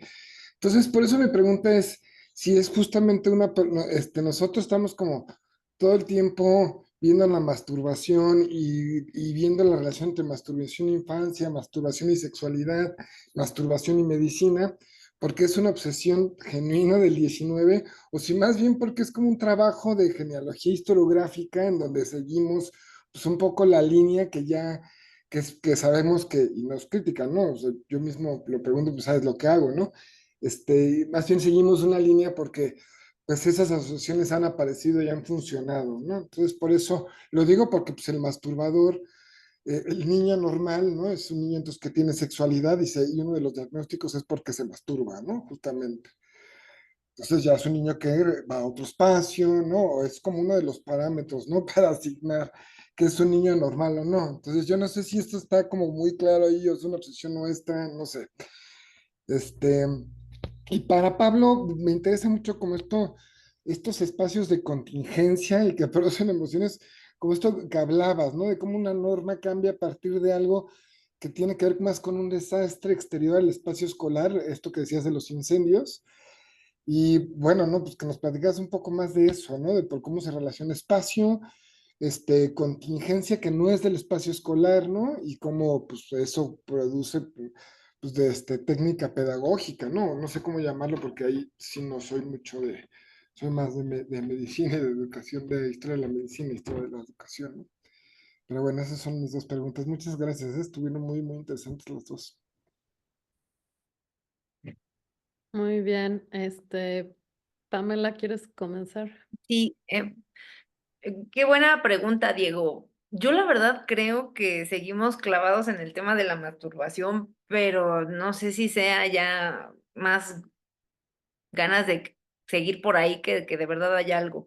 Lo que pasa es que también, o sea, la campaña, las campañas antimasturbatorias y todo esto, o sea, fueron muy famosas en Europa y en algunos lugares, pero en México yo la verdad esperaba tener más carnita y no la encuentro.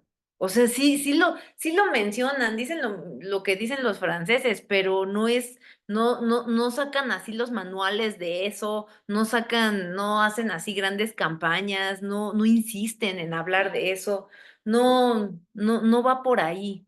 O sea, sí por eso es la pregunta que que yo decía, es que hay que pensar, de verdad los médicos nos están hablando de una realidad cotidiana o estamos más bien nada más dando vueltas respecto a experiencias y expectativas que tienen que ver con las creencias médicas. O sea, esa es una pregunta. ¿A quién estaríamos? Que yo lo ponía en el texto, pero bueno, aquí no lo mencioné, el que le pasé a Ariadna, que yo digo, es que hay que preguntarnos, aquí yo en realidad, ¿a qué estoy observando? ¿Estoy observando la moral sexual infantil o estoy observando a la medicina hablando de la moral sexual infantil? Que además yo la estoy llamando así. Entonces, más bien creo que es o sea, yo asumo que estoy observando al observador, que es la medicina. Y la medicina, y esto podría yo hablar más bien de los miedos y de los silencios y de los espacios que para la medicina son peligrosos, pero eso es realmente la moral sexual imperante. Y aquí mi pregunta también, sería una pregunta para todos, para Pablo, que conoce muy bien las fuentes pedagógicas, educativas, para todos ustedes. O sea, esta información se puede extraer de fuentes educativas. ¿De qué tipo de fuentes? También callan, y al fin y al cabo también nos estaríamos, creo yo, estaríamos más bien hablando de la pedagogía y de la medicina.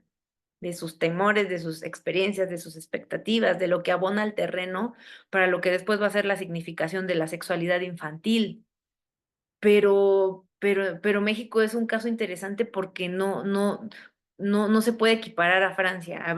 Es lo que yo he tratado de hacer, buscar otro tipo de cosas, lo que da miedo en México, digamos, lo que genera lo que es un peligro en México. Pero es sacar a cuentagotas las teorías, se sacan así como un hilo de oro en medio de un hilo que no es de oro.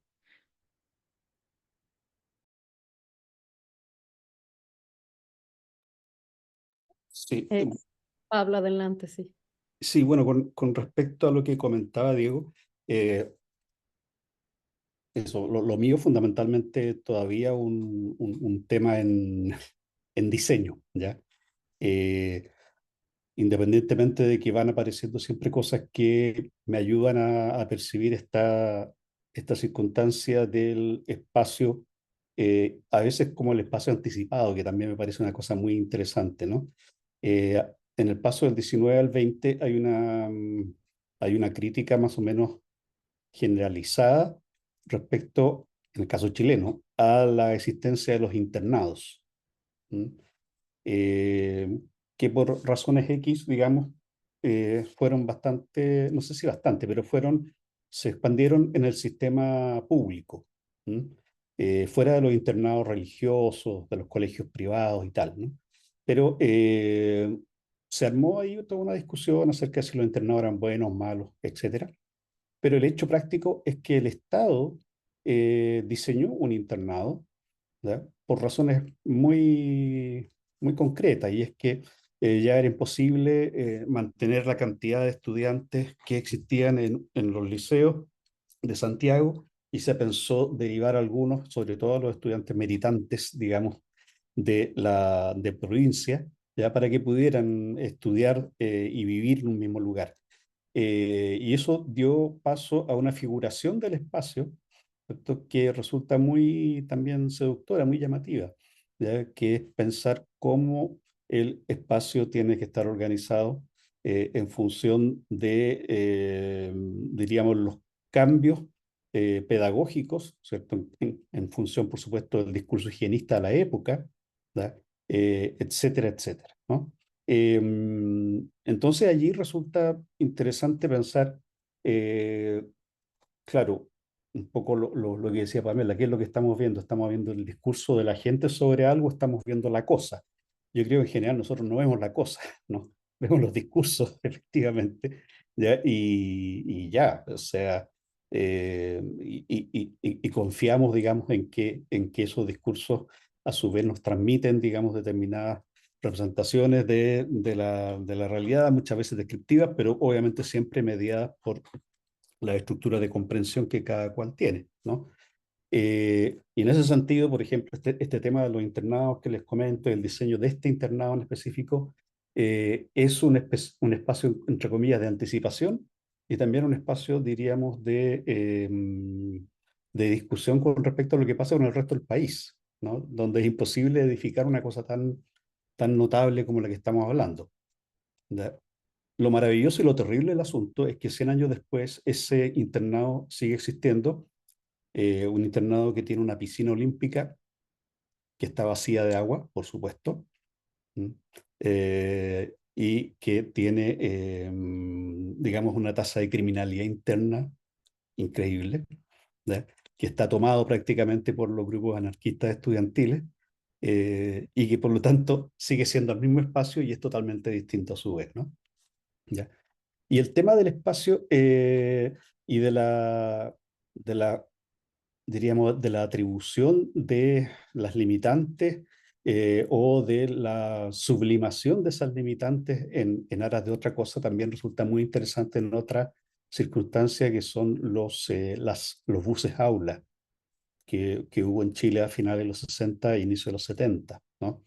Eh, Buses en desuso, que se les sacaba, por supuesto, parte de la carrocería, pero la mayor parte de esta servía después como un aula, ¿no? Dos maneras de leerlo. Una, heroica, maravilloso, lindo, otra espantosa, ¿no? Y ahí está en juego naturalmente el problema de la materialidad, ¿cierto? La atribución de, a su vez, experiencias que no las tenemos de primera mano, por lo demás, desgraciadamente, ¿ya? Sobre lo que eso significó, ¿ya? Sobre los buses aula, hay en el caso chileno una cantidad increíble de trabajos y casi ninguno que haya rescatado, diríamos, biográficamente, desde la lógica de los actores, los niños involucrados, lo que eso significó, ¿no? Pero bueno, esos son como ejemplos y está jalonado otro ejemplo a través del periodo que yo trato de mirar en mi proyecto, que es bien largo, 1830-1965, ¿ya? Esta relación entre lo material, ¿cierto? El espacio, pero no solo el espacio, sino que también los elementos, digamos, coadyuvantes que están ahí, la cinematografía, ¿cierto? La radio escolar, etcétera, y, ¿cierto? La generación lograda, detectada o no, ¿cierto? De determinadas condiciones afectivas o emocionales. ¿Mm? Pero ahí veremos cómo se va avanzando en eso.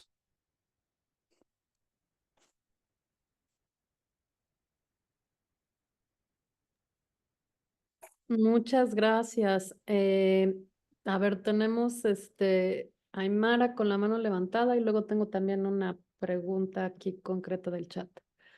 Adelante, Aymara.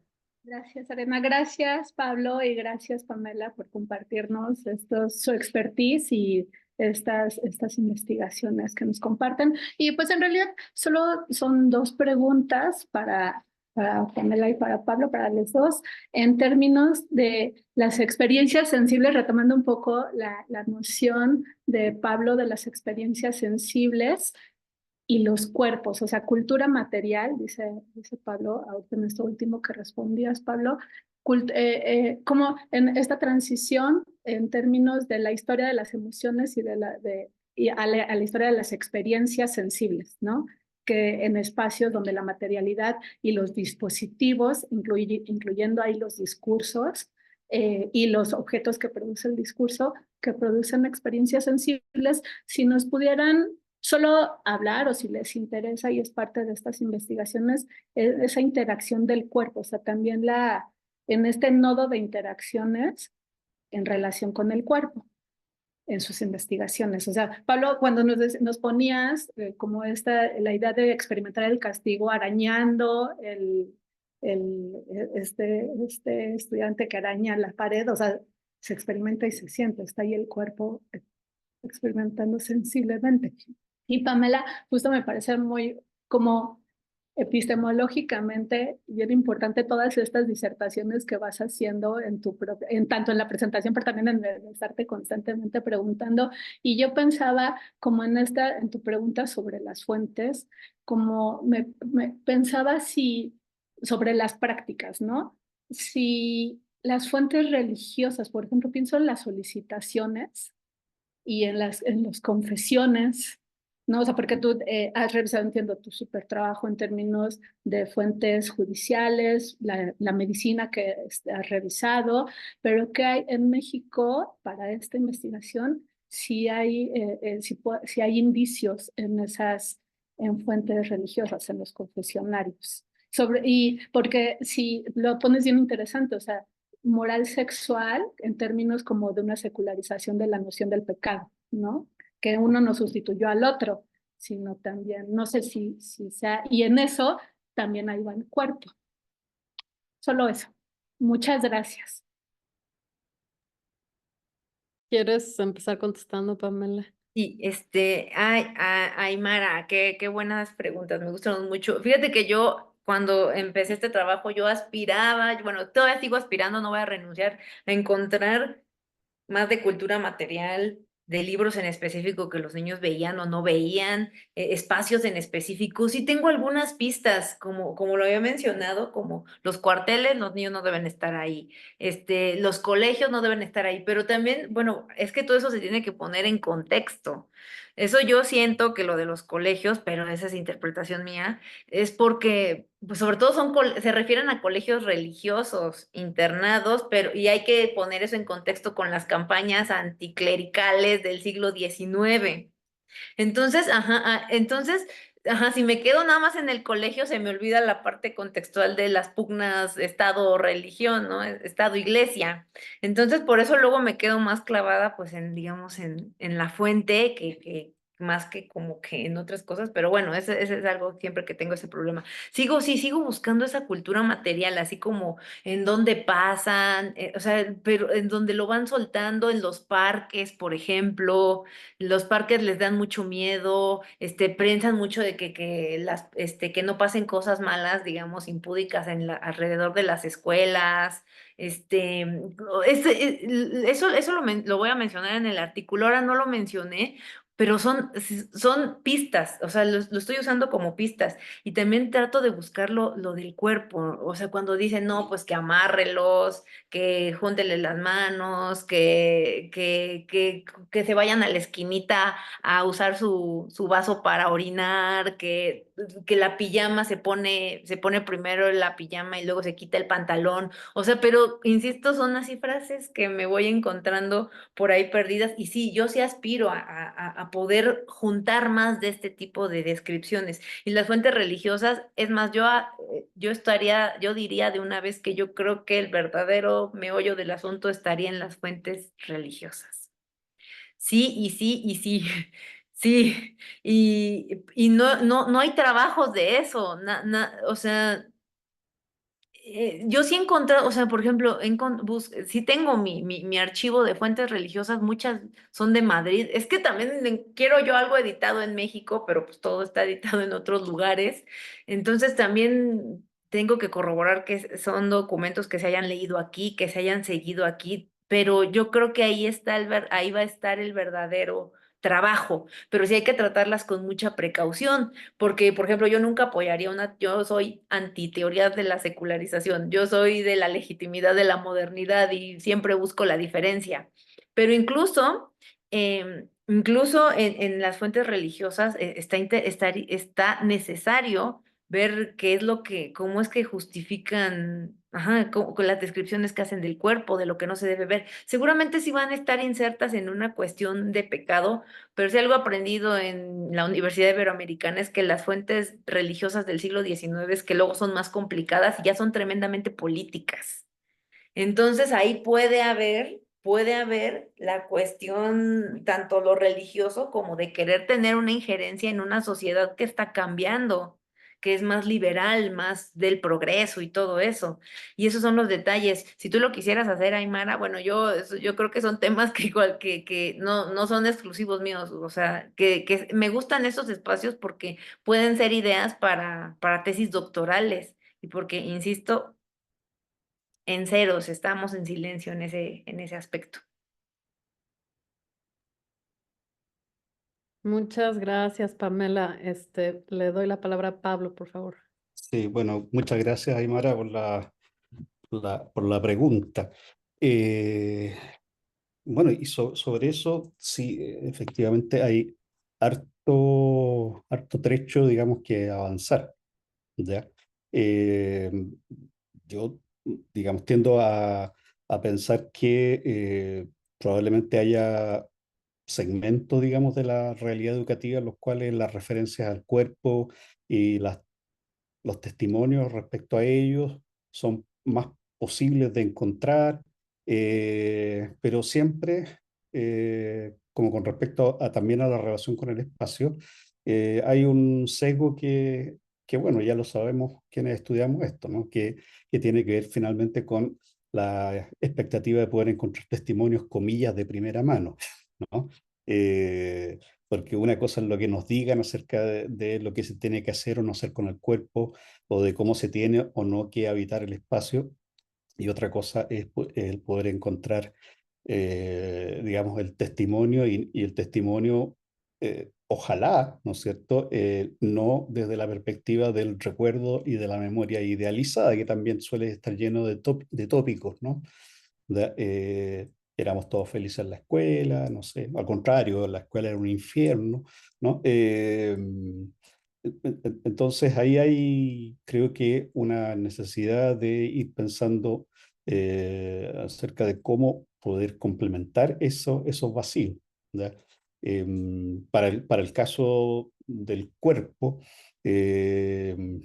bueno, ahí yo creo que hay toda una posibilidad de trabajo. Yo veo a Inés ahí, ¿cierto? Presente, y que tiene que ver finalmente con el empezar a mirar, ¿no? Más con el que con el empezar a leer, porque a veces no hay para leer, digamos, y sí hay para mirar, ¿no? Eh, Nosotros, por lo menos en el caso de Chile, tenemos un gigantesco vacío en términos de el trabajo con imágenes, ¿no? En clave, digamos, explicativo-educativa, histórica, ¿no?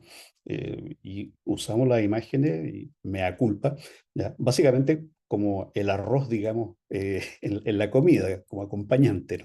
Eh, pero claro, ¿no?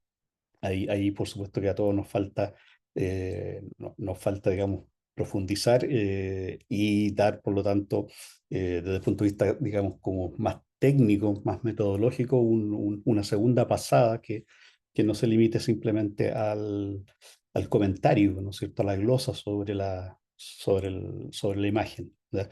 Ese es un punto que yo creo que merece mucha atención. ¿Mm? Muchas gracias. Karina Flores tiene una pregunta también. Ay, perdón, está la pregunta de Juan Alfonseca que es muy puntual. La voy a leer primero y luego pasamos con la de Karina. La pregunta de Juan Alfonseca es para Pamela específicamente y dice, tu periodo de cierre es 1932 con las reformas de Basolza a la educación sexual. ¿No excluye una gran eclosión de conocimiento social? ¿Por qué detenerse allí? ¿Por qué no incluir los debates que surgen a partir de allí? Entre paréntesis, imagino que los médicos se posicionaron. Sí, porque bueno, sí, me paro ahí precisamente porque quiero saber qué pasó antes de la campaña de educación sexual. Y yo creo que la campaña de educación sexual de los 30 amerita su propio estudio. O sea, es una cuestión simple, o sea, me detengo ahí como que sería también para marcar una diferencia. O sea, yo asumo que debe algo de cambiar con la propuesta de Basols de lo que había antes.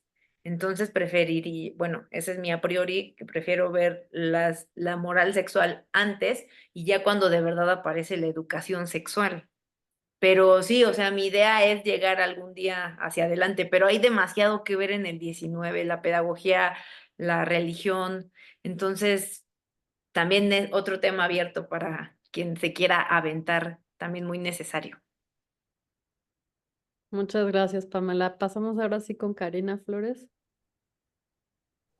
Bueno, yo no tengo como una pregunta pero sí me gustaría expresarle al doctor Pablo si pudiera dar como algún tip para cómo pensar las emociones, los sentimientos a partir del espacio. Bueno, un poco lo pensaba porque en mi tema de investigación como que pienso hacer uso del espacio en una escuela. Entonces, como ahí a lo mejor como que me gustaría que diera algunos tips de cómo observar las emociones, incluso creo que hasta cómo evocarlas, o si se pudieran evocar, o si usted pudiera decirme como pues algún consejo metodológico. Y bueno, nada más lo de Pamela, a mí como que me suscitaba la idea de qué tanto puede ser también visto lo de la infancia en relación con la adultez, ¿no?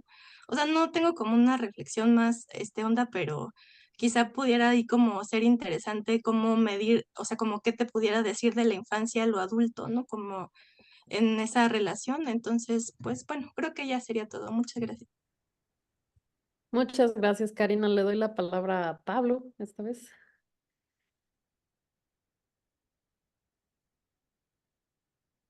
Estás muteado. Ahí sí. Yo creo que sigue siendo un poco el mismo criterio que en trabajar en otros ámbitos, digamos, en reconstrucción de experiencias emocionales, vale decir, seguir los marcadores, ¿no? En el discurso. Por supuesto que el espacio vacío, ¿no es cierto? El espacio sin discurso no nos dice nada. ¿Ya? Hay que llenarlo, ¿no? Y hay que llenarlo obviamente en el diálogo con las atribuciones, los usos, las fobias, etcétera, ¿no? Yo, tal como estaba mirando estos espacios que son los espacios relacionados con el castigo, ¿cierto? En paralelo estaba viendo los espacios relacionados con la celebración y con el mérito, ¿m? En el siglo XIX. ¿Ya? Y esos espacios relacionados con la celebración y con el mérito eh, van acompañados de un discurso que uno podría efectivamente, entre comillas, materializar. ¿Ya? Se habla, bueno, por supuesto, de mérito, de felicidad, felicidad en un sentido ilustrado todavía, ¿no es cierto? No la felicidad individual, sino que la felicidad como un tema que no admite, diríamos, una separación entre lo individual y lo colectivo. Y en esa lógica, ¿cierto? Cuando se describen, por decir algo, las ceremonias de premiación de estudiantes, ¿ya? Hay palabras que tienen que ver con las emociones en cuestión, ¿cierto? Hay términos, entre comillas, térmicos, ¿ya? Que uno puede notar, ¿no? Que a veces son muy explícitos, ¿no? Inflamar, cosas de ese estilo. Y por otra parte, hay también menos, pero hay, ¿cierto? Referencias que son de carácter descriptivo que ayudan mucho. ¿Mm? Eh, me toca encontrar, por ejemplo, textos de profesores que dan un poco la pista de cómo debería prepararse una ceremonia de premiación escolar.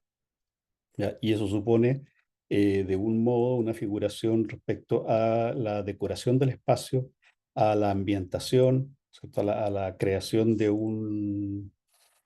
una atmósfera, ¿no? Que facilite o que permita o pueda contener tanto la solemnidad, ¿cierto? Como también, digamos, la felicidad, ¿ya? Y uno piensa efectivamente cómo se logra eso, ¿no? Y ahí muchas veces las descripciones de esas ideas a uno lo llevan a, junto con, por supuesto, la descripción que hacen, digamos, los testigos, a eso, más o menos imaginar esa vinculación entre espacio, ¿cierto? Y emoción, ¿ya? Pero desafortunadamente, por supuesto, las fuentes no suelen ser tan generosas al respecto, ¿no? ¿Ya? Y además suelen ser bastante estereotipadas, vale decir, eh, cuando uno encuentra una, después se encuentra otras tantas que se derivan de la primera, ¿ya? Y que repiten muchas veces los mismos giros, digamos, las mismas palabras, y uno dice, ah, esto significa que alguien logró, ¿no es cierto?, construir, entre comillas, sentido común respecto a este engarce entre discurso, ¿no es cierto?, espacio y emoción, y por lo tanto fue tomado como un modelo, ¿ya? En el fondo como un tópico, ¿no? Y eso es algo que está ahí muy presente. Eh, eso.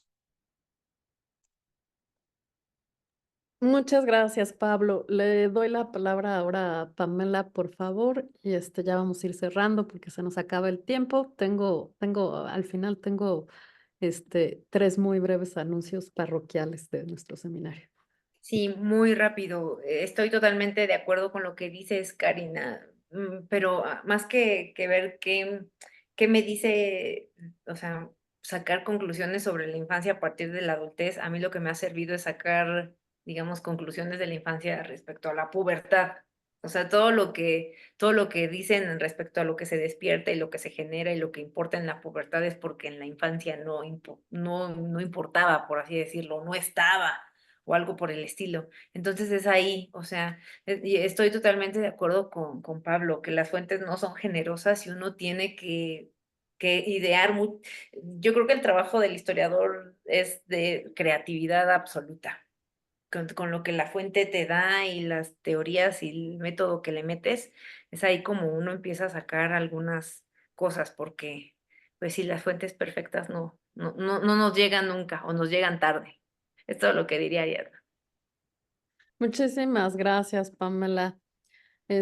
No veo ya manos levantadas. No sé si alguno de los ponentes quiere hacer un último comentario o si ya estamos todos exhaustos, en particular Pablo desde allá en Boston y con cambios de horario. Muchísimas gracias a los dos por esta participación. Nos abren como pues muchas maneras de pensar espacios educativos de infancia, de adolescencia y no educativos también, que nos abren muchos panoramas nuevos. Próximas sesiones, en esta tónica de invitaciones que estamos haciendo, vamos a tener una discusión sobre Escuela Rural Mexicana y Pedagogías Transnacionales, basada en las recientes publicaciones del C. Rockwell sobre John Dewey. Vamos a tener también la presentación del libro de Juan Alfonseca sobre Historia de la Educación en República Dominicana y también la presentación del libro de Yamila Liva y Carlos Escalante sobre educación para indígenas en América Latina, siglos XIX y XX. Así que seguimos con temas bastante latinoamericanos, transnacionales. No tenemos fechas exactas todavía, pero estén atentos porque en agosto sacamos calendario y esto va a ir escalonado de septiembre a diciembre y nos va a dar mucho gusto verlos y escucharlos por acá. Muchísimas gracias. Muchas gracias. Gracias a todos. Gracias a todos, gracias a ustedes.